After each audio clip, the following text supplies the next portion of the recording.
បាទសួស្តីពុកម៉ែបងប្អូនទាំងគ្នាបាទថ្ងៃនេះធ្វើអូនតិចបង្ហាញពីការបូកអតិក្រមចេញបងប្អូនទាំងគ្នាបាទ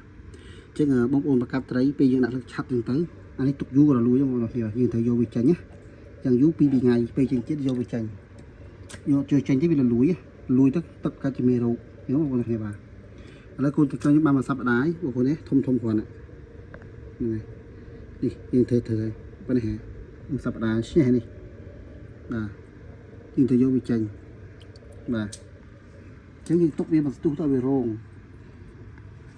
ហើយគឺបងប្អូនត្រូវយកអាំពុងនេះយើងត្រូវបឺតអាចវាចេញឃើញទេនេះ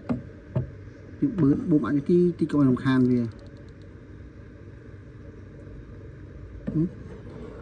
កអូខេខ្វាយទេយើងបូមវាចេញអស់យើងបូមវាថ្នមកកុំឲ្យទឹកវាកោវាវល់ទឹកវាអាចពុលត្រីណាអូខេយើងបូមមកនេះបូមវាល្មមទៅណា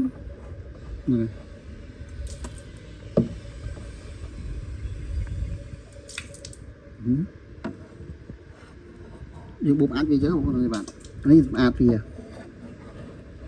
តែបើរកយូរល្អបងប្អូនបូមពេលយប់កៃឡើងលើយើងបូមស្រួលហ្នឹងហើយ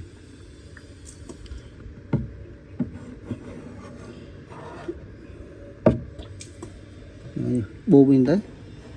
បូមពីរដងអស់ហើយបងប្អូនបាទ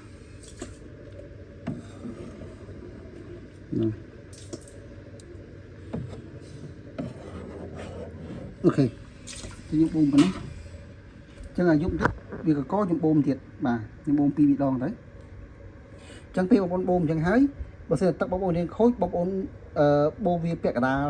ទៅហើយថែមទឹកថ្មីពាក់កណ្ដាលមកចឹងគូននេះក្រុមរៀងល្អហើយអានេះក៏តិចតួចឯងនៃការចែករំលែកដើម្បីឲ្យគូនក្រុមរៀងរស់ចឹងអានេះបងប្អូនអាចយកចាក់ក្នុងពីក៏បានដែរបាទនេះតែតែថាខ្ញុំអត់មានធុងអត់មានពីទេខ្ញុំទុកវាឲ្យមកទឹកទៀតបាទហើយទឹកវាក៏អត់ខូចដែរបាទធ្វើឲ្យចំណីវិធីគ្រប់គ្រាន់បងប្អូនគ្នាបាទនេះហេច្រើននេះឈ្នះហេបាទហេកូនឈ្នះបាទ